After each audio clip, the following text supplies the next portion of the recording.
안녕하십니까. 개고생, 닥터 개고생 이성근입니다. 오늘은 혼자 나왔어요. 이제 혼자 한번 얘기를 좀 하려고요. 사실 그전까지 개고생이 전문가를 모시고 전문가의 의견을 듣는, 그래서 사실 제 생각을 얘기할 기회가 많이 없었어요. 그래서 지금부터 8부작으로 개원에 관련된 저의 그동안의 생각들과 전문가를 만나면서 정리된 저의 노하우들을 여러분들께 말씀드리고자 합니다. 닥터 개고생이 시작한 지는 얼마 안 됐지만 많은 분들께서 관심을 가져주시고 응원해 주셔서 날로 성장하고 있는데요. 그래서 그런지 저에게 개인적으로 이제 질문을 좀 많이 하시는 거예요.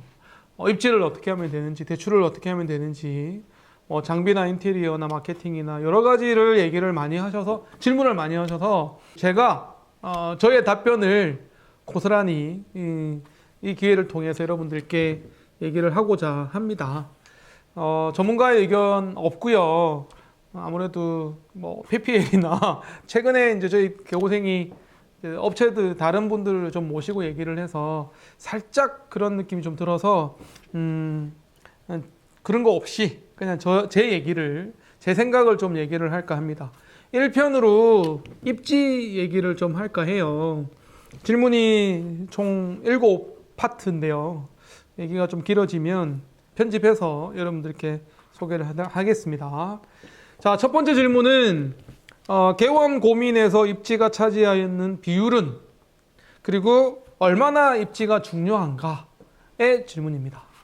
많은 분들께서 궁금해 하시고, 사실은 답은 몇 번 이제 나온 적은 있습니다. 제가 입지가 개원 전에 고민에서는 전부다 라고 표현한 적도 있고, 이전에 전문가하고 얘기할 때는 90%다 이렇게 얘기한 적도 있고, 70%다 이런 얘기도 있는데, 사실은 입지는 굉장히 고민을 많이 해야 되는 부분인 것 같아요. 개원을 해야 되나 말아야 되나는 고민도 많이 하셨잖아요. 그 고민만큼 진짜로 내가 봉직이 그만두고 개원하는 게 맞는가?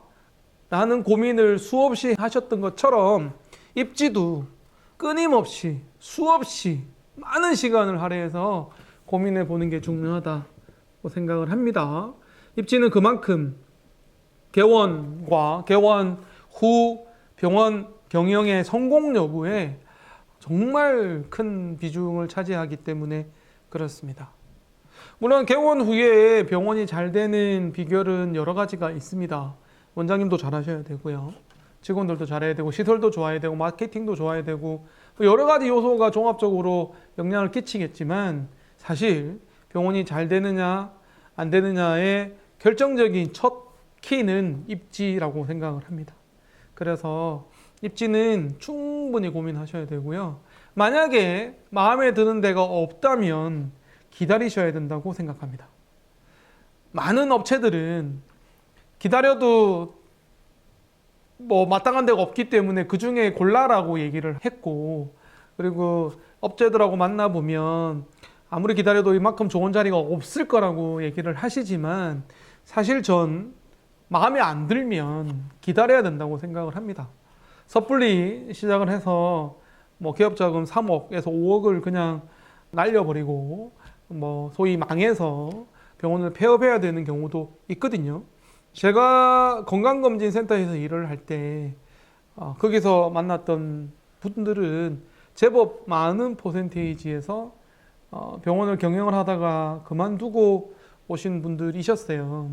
그분들하고 얘기를 통해서 제가 깨달은 거는, 입지만큼은 정말 신중해야 되는구나. 그냥 상황상 내가 개원을 해야 된다는 상황이 됐다고 해서 그냥 그 중에 하나 괜찮은 거 골라서 개원을 하면 안 된다는 거죠. 꼭 결혼 같은 생각이 들거든요. 그만큼 중요하다. 그리고 우리가 이제 결혼하고 이혼율이 굉장히 높잖아요. 그거만큼 앞으로는 폐업률도 높아질 가능성이 있거든요. 워낙 경쟁이 치열하기 때문에. 그래서 정말 이 여자 아니면 내가 못 살겠다 싶을 정도의 상황이 됐을 때 결혼을 하는 거지. 나이가 찼다고 해서 주위에 가족들이 부모님들이 자꾸 결혼하라고 해서 어거지로 하는 거면 실패할 확률이 있듯이 개업도 마찬가지지 않을까.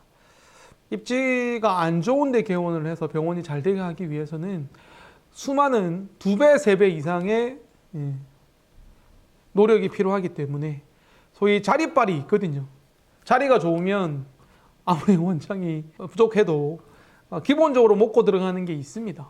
그래서 신중할 필요가 있겠다는 생각이 듭니다.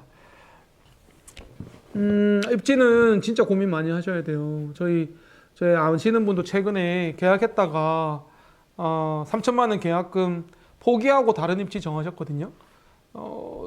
저는 그거는 괜찮다고 봤어요. 하라 그랬어요. 3천만 원 포기하는 한이 있더라도 입지 바꾸라 그랬어요. 상황이 또 바뀌면 좋다고 생각했던 입지가 달라질 수 있거든요. 이제 그분은 경쟁병원이 들어왔기 때문에 개원을 예정했던 그 계약했던 자리가 이제 상권이 형성되고 있고 건물이 올라가고 있는 중이었는데 그게 없었던 그 지역에 갑자기 다른 병원이 미리 들어왔단 말이에요. 그러면 상황이 다른 거잖아요. 경쟁병원이 생겨버렸어요. 넓지 않은 곳에 병원이 2개 들어가기는 힘들거든요. 그래서 입지를 바꾼다고 했을 때 제가 찬성을 했습니다. 입지는 그런 것 같아요. 3천만 원을 썼다고 해서 뭐 어쩔 수 없이 3천만 원이 아까워서 개원을 하면 나중에 3억을 날리는 한이 있거든요. 그래서 입지를 정하기 전에 신중해야 될 필요가 있겠고, 개원의 입지를 정하고 난 다음에 약간 소문을 내실 필요도 있어요. 나 여기 들어간다. 여기 개원할 예정이다. 그래야지 다른 병원이 안 들어오거든요. 소문이 안 나고 모르는 사이에 할 수도 있거든요. 네. 몰래 생기는 병원도 있어요. 소리 소문 없이 생기는 병원도 있어요. 저희 장편한 외과도요. 제가 소문을 많이 냈는데도 불구하고 심지어 차로 5분 거리에 병원이 똑같은 대장학문 전문병원이 하나 생겼어요. 대장학문 의원이 생겼어요. 몰랐거든요. 정말 몰랐거든요. 저희 현수막 다 걸고 나서도 몰랐어요.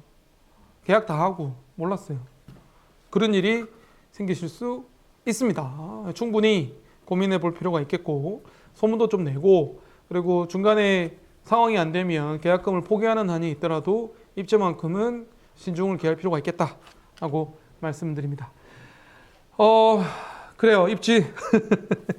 입지. 좋아요. 그럼 두 번째 얘기로 가죠. 입지의 일반적인 입지 결정의 프로세스가 어떻게 되느냐. 입지를 어떻게 정해야 되느냐. 뭐 입지 파트 가지고도 얘기할 게 많은데 전체적인 그림을 보면요. 과정을 보면 숲을 보고 나무를 보고 가지를 보고 잎을 보고 그래야 되잖아요. 전체적으로는 먼저 지역을 선정하셔야 됩니다. 지역을 어느 지역에 갈 것이냐, 어느 지역을 선택할 거냐는 제가 2부에서 또 말씀을 드리고요. 전체적으로는 지역을 선정합니다. 예를 들면 서울에서 해야 되겠다. 경기 남부 그중에 수원에서 해야 되겠다. 세종시에 해야 되겠다. 동탄에 해야 되겠다. 이런 지역을 정하셔야 돼요. 그 지역을 먼저 정해야 돼요. 지역을 정하는 방법은 차후에 또 얘기를 하고 1번 지역을 정하고요. 그리고 나서 두 번째는 상권을 정하셔야 됩니다. 그 지역에 어느 상권에 갈 건지를 정해야 되는 거죠. 사실 여기가 좀 중요한 타이밍인데 예를 들면 수원에 정하는 거예요. 저는 지역이 수원 아니면 용인이었거든요. 용인 상권이 3군데 정도 있고 수원도 상권이 3군데 정도 있어요. 그 중에 어디로 갈 거냐를 결정을 했죠. 처음에는 용인 상권을 하다가 결국 상권을 정하고 상가까지 정했다가 결국 상가가 결렬이 되면서 다시 원점으로 돌아와서 자 그러면 이제 수원의 상권을 정하기 시작했고 수원에서 상권이 한 5개가 있는데 그 중에 이제 어디로 갈 것이냐를 결정을 하는 과정인 거죠. 그래서 지역이 정한 다음에 뭐 지역은 2개를 해도 되지만 어쨌든 상권까지 하면 총 한 7, 8개 정도가 상권이 나올 거고 그 중에서 이제 고르는 거죠. 그때는 경쟁병원 그리고 상권을 좀 봐야 돼요.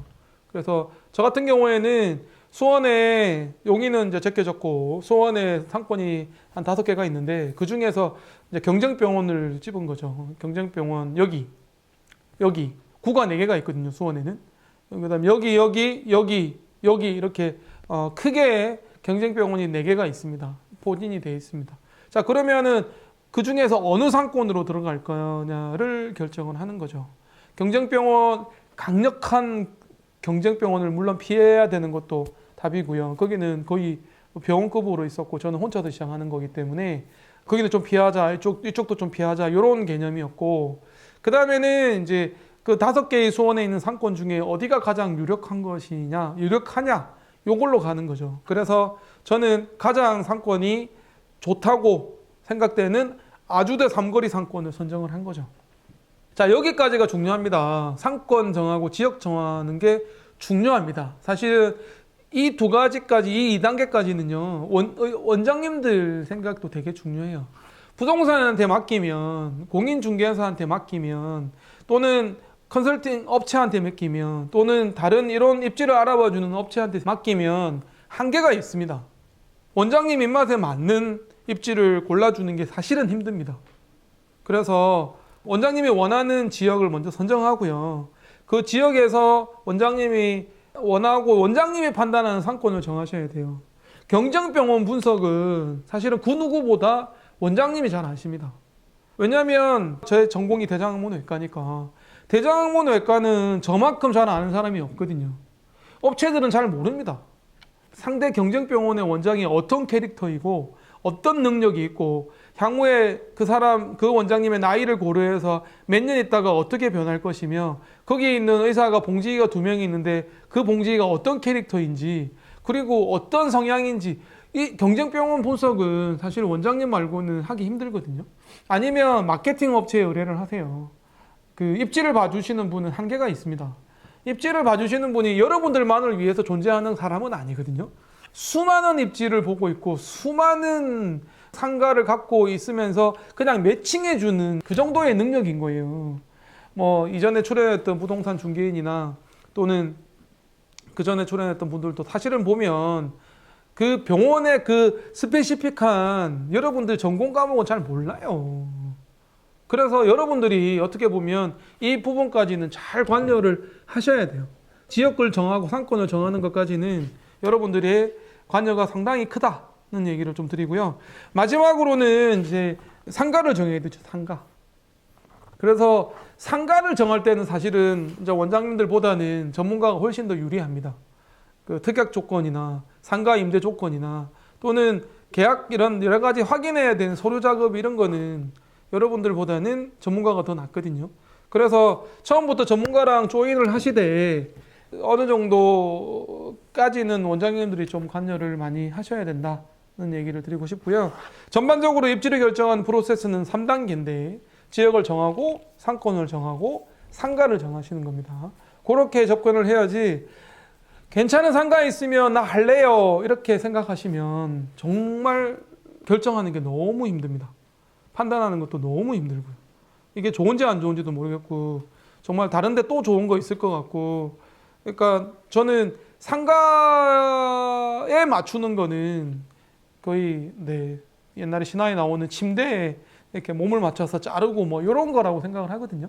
그래서 지역과 상권은 여러분들이 조금 결정을 하시는 게 좋지 않을까 싶습니다. 자, 그러면 지역을 어떻게 정하고 상권을 어떻게 정하고 상가를 어떻게 정할 건지는 제가 2부에서 또 설명드리겠습니다. 저는 닥터 개고생 오랜만에 혼자 나와서 처음인가요? 처음인 것 같네요.